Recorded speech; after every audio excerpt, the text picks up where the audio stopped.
A very good afternoon to you and welcome to iRadio News Bulletin. First, here are the headlines. The government says it is yet to receive officially the UN Human Rights Commission report over gross human rights abuses in South Sudan. The peace monitoring body has adjourned a meeting after SPLM-IO members walked out from a meeting this morning over alleged clashes with pro-government forces in Maiwut County. And the East African Business Council has described as exemplary leader Ugandan Speaker of Parliament who passed on Sunday. These stories and more coming to you in this news bulletin with me, Yar Ajakdeng, and now the news in detail.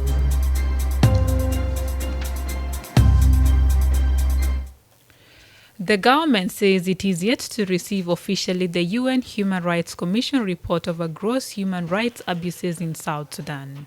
In a report issued on Friday, the human experts listed 142 people to be investigated human rights violations in the country.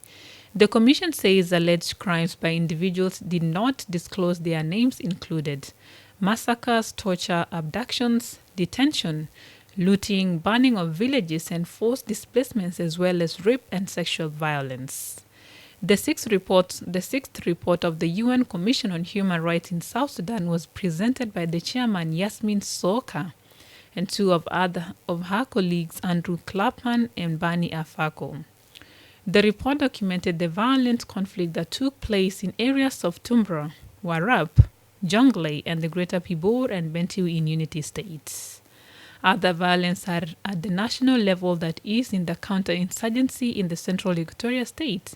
It says continues to rage in the National Salvation Front, and the government of South Sudan playing a central role. Yasmin Soaka says the crimes the commission has been investigating reflect the intense competition for power and territory by political elites. The commission did not reveal the identities of the individuals to be investigated. But Ms. Soaka had previously said people from the principal parties in the unity government have been implicated. In a response to the human rights report, the government says it has not yet received the official report. The Deputy Minister of Foreign Affairs says such kinds of report is meant to damage the image of South Sudan. According to him, the human rights situation in South Sudan has improved in the recent periods. He spoke to iRadio this morning. First and foremost, such report will be communicated officially by the Ministry of Justice. Justice Mado Larol, who is the person that has been charged with this file. Because the human rights rapporteur, they have been consistently wanted to keep South Sudan under Item 4, even without justification of doing that. South Sudan have been doing everything possible to improve the performance of human rights across South Sudan, beginning from the arbitrary arrest, and also improving the life in the states and in the counties. But yet, the Human Rights Commission has been persistently want to keep South Sudan on a negative spot, which we in South Sudan are very concerned and very alarmed on such kind of keeping South Sudan being kept under this kind of reporting. The peace monitoring body Citizen VM has adjourned a meeting after SPLM-IO members walked out from a meeting this morning over alleged clashes with pro-government forces in Maiwut County.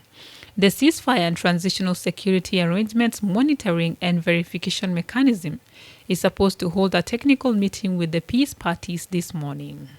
But according to an iRadio reporter, the meeting could not go as planned after SPLM-IO members under the first Vice President Dr. Riek Machar protested continued attacks on its base by SSPDF, an allegation not yet confirmed. Wotechal says Lieutenant General Asrat Dinero, the chairperson of the peace monitoring body, called off the meeting. He spoke to iRadio a while ago from the Besh Hotel where the meeting was to take place. The Citizen Technical meeting was supposed to start exactly at 10 in the morning, and shortly after we arrived, all the participants, the peace parties, came, and one of the representatives of the SIO decided to give a shorter remarks before they could proceed with the approval of the agenda, and then he cited that there will continuous attacks on their bases in Upper Nile. So, if you can remember, some time back there was this report of a general who overran one of the training center there, and then the incident of yesterday, according to one of the IO representatives, we were saying that there was an incident, a fighting yesterday involving the peace parties, that's the SPF. So this couldn't allow them to continue with the citizen meeting. They decided to work out of the meeting this morning. They are stopping the fighting yesterday in Upper Nile. The ceasefire monitoring mechanism main mandate is to report to IGAD on the progress of implementation of the ceasefire agreement in South Sudan. The chairman is tasked with continuously engaging peace parties to adhere to the ceasefire deal, especially the cessation of hostilities agreement which was signed in Khartoum, Sudan in 2018. You are listening to iRadio Afternoon News. The East African Business Council has described as exemplary leader Ugandan Speaker of Parliament who passed on Sunday. In a statement seen by iRadio, the council conveyed its deepest condolences and sympathy to the family, citizens and governments of the Republic of Uganda over Jacob Olanya's demise. He died while undergoing a treatment in the United States of America yesterday. Mr. Olanya was last seen in Parliament in December 2021, at a time he had only chaired a few sessions, including the passing of the National Social Security Funds bill, which permitted the mid-term access to members' savings. He was elected into the speakership position in May 2021. According to Regional Business Council, Olanya had led the private sector growth in Uganda and East African by reforming policies for a better business environment and intra-East African community trade, and championed transparency and accountability for better public service delivery to citizens. It added that his exemplary leadership transformed Uganda as a breadbasket for East Africa following the formulation of better agriculture-related policies and laws. Ugandan President Museveni, who announced the speaker's death without providing the cause of the death, described the deceased speaker as a good cadre. Burundian president said he learned the death with sorrow and sadness, while Uganda opposition leader Bobi Wine sent a deep condolences to his family. The unity government has purchased over 20,000 sacks of sorghum from the neighboring Sudan to be distributed to thousands of flood-displaced families in the state. Unity State is among the worst-hit areas where nearly the entire population had been affected, including the 110,000 IDPs who were already displaced due to conflicts. Last month, the state authority says it needs at least 50 water pumping machines for removal of flood water from the dikes in Bentiu and Rubkona before next rainy season. David Guy is the Unity State Minister of Information. He spoke to iRadio from the state capital Bentiu over the weekend. The state government of Unity State has this initiative to bring 20,000 of drawer and flour, different types of food items from Khartoum to make sure services are delivered to the people who are living in Unity State, particularly the displaced people who have been submerged by the water last year, you remember. And the government of the state is working hard to make sure that availability of food is very significant to our people. So we need to make sure by the coming rainy season, food must be available. The consignment that started arriving to the state over the weekend consists of 13 trucks loaded with food items from the Sudanese capital Khartoum to tackle food insecurity in the state. According to the local authorities, Bentiu town alone is hosting more than 30,000 IDPs residing in 3 camps of Bilnya, Kurmodok and Bimrock. And finally, before the international news, At least 4 people have reportedly gone missing following clashes between South Sudanese refugees and host community in Al-Qadru, north of Khartoum. This is according to Gatquoth Guy, South Sudanese councillor in Khartoum. About 200 homes were said to have been burnt on Saturday in the area after the killing of a Sudanese national during a robbery incident. On Friday evening, some young South Sudanese allegedly beat to death a Sudanese man and robbed him of his phone. The incident prompted the host communities to retaliate against South Sudanese refugees in Al-Qadru area. Gatquoth Guy says the area is now calm after the police were deployed to restore order. He added that the police apprehended those suspected of killing the Sudanese man.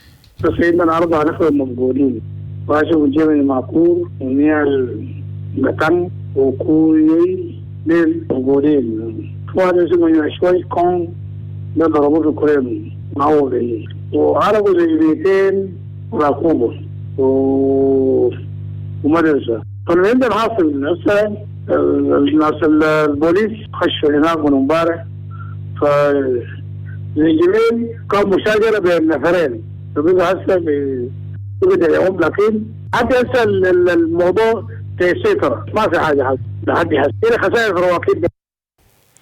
You are listening to iRadio Afternoon News, and now to the international news. My colleague Atem Jennifer joins us, and this international news is brought to you by MTN. 1, 2, 3. 1 million. 2 million. Yes. It's time to celebrate MTN 2 million. MTN has reached over 2 million customers and still counting. Are you? With over 2 million subscribers, why won't you trust MTN? To enter the draw, get an MTN SIM card today and get free 10 minutes every day for 3 months and 500 MB every month for 3 months. And on top of that, qualify to enter a draw to win 2 million SSP cash. Sabi, what are you waiting for? Buy an MTN SIM card today and get to win 2 million SSP. Yes, when MTN says 2 million SSP, it's 2 million for one lucky Junubin. Second winner gets 200,000 SSP, 10 winners get 20,000 SSP, and others get lots of MTN branded prizes. Join MTN, the biggest family in South Sudan, and enjoy such amazing offers. MTN, everywhere you go. Thank you, Yara Jack, and welcome to the international scene with the top stories making headlines from the region and beyond. More than 10 soldiers have been killed by suspected jihadists in Burkina Faso's eastern region, military sources have said. It followed Sunday's attack on military patrol and security in Atiaboni, a rural town in an area that has been regularly targeted by attackers. Burkina Faso's military government seized power in January and ousted President Roch Boari, blaming him for failing to tackle a jihadist insurgency. The violence since 2015 has left thousands dead and forced millions to flee their homes. And elsewhere, an Ethiopian marathon runner staged a daring protest against atrocities in Ethiopia's North Tigray region when they crossed the line at the New York City half marathon on Sunday. Tishon Mekonnen celebrated his third place finish with a protest gesture of crossed arms above his head as he chanted, calling for an end to what he called a genocide in Tigray. Kenyan's runner Ronex Kipruto and Edward Chinserek finished first and second respectively. And finally, a China Eastern Airlines plane carrying 132 people on board has crashed in Guangxi province, Chinese officials have confirmed. There were 123 passengers and 9 crew members on board, said the Civil Aviation Administration of China. The number of casualties and reason for the crash are not yet known. The Boeing jet crashed in a mountainous region in Wahoo, with the explosion setting off a fire in the woods, reported state media. Rescue crews have been deployed to the area. The China Aviation Administration said they have also dispatched personnel to the scene. This international news was brought to you by MTN with me, Atem Jennifer Mabormadin. Thank you, Atem Jennifer. And now my colleague John Liberia joins us with the sports news.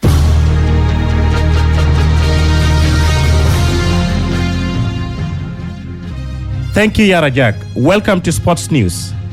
JICA and the Ministry of Youth and Sports have launched the 6th South Sudan National Unity Day on Saturday with the participants from all the 10 states. The Saturday opening were attended by Her Excellency Mama Rebecca Nyandeng, the Vice President and the Chair of Gender and Youth Cluster, and the Minister of Youth and Sports Honorable Albino Bol. This year's edition come under the theme Sport for Peace and Social Cohesion, and the youth from the 10 states and the 3 administrative areas are participating in this tournament that included football, volleyball, and athletic. The closing date set to be on Sunday, 27th this month. Barcelona boss Xavi will not rule out a remarkable late push for the La Liga title after his side thrashing of runaway leaders Real Madrid in a statement win at the Bernabeu. Real, who had won the previous 5 Clásicos, are 9 points clear of Sevilla with 9 matches to go, with third place Barcelona a further 3 behind, a game in hand. Pierre-Emerick Aubameyang scored twice on his El Clásico debut and set up Ferran Torres. Aubameyang and Ronald Araujo headed in crosses from Ousmane Dembele before the break, and Aubameyang then flicked the ball into the path of Torres for their third. Ex-Arsenal striker Aubameyang clipped in a fourth from a Torres pass. Barca are now unbeaten in 12 games, and Xavi said, "I don't know if we can win the title. We can't rule out anything. Maybe we're a bit late, but this is a very big win for us." In tennis, Rafael Nadal says he suffered from breathing difficulties during his straight sets defeat by Taylor Fritz in the Indian Wells final. Nadal, 35, appeared out of sorts and quickly found himself 4-0 down before leaving the court for treatment.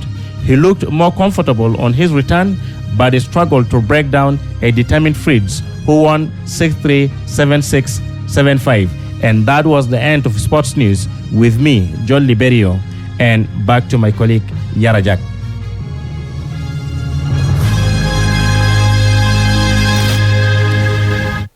Thank you, John Liberio. And now to end this news bulletin, here is a recap of the main headlines again.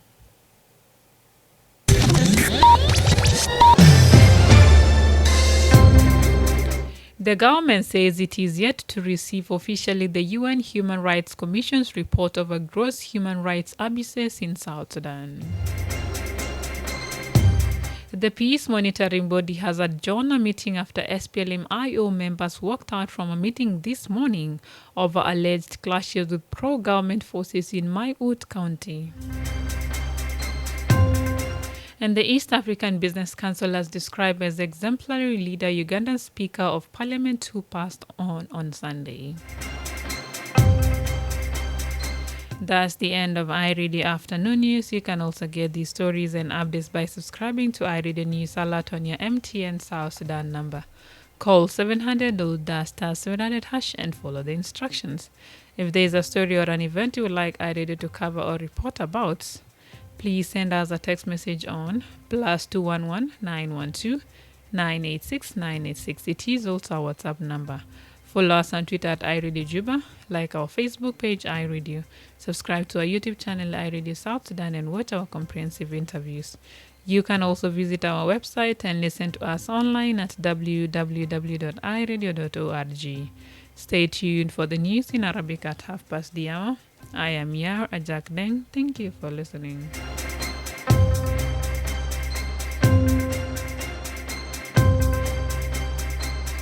1, 2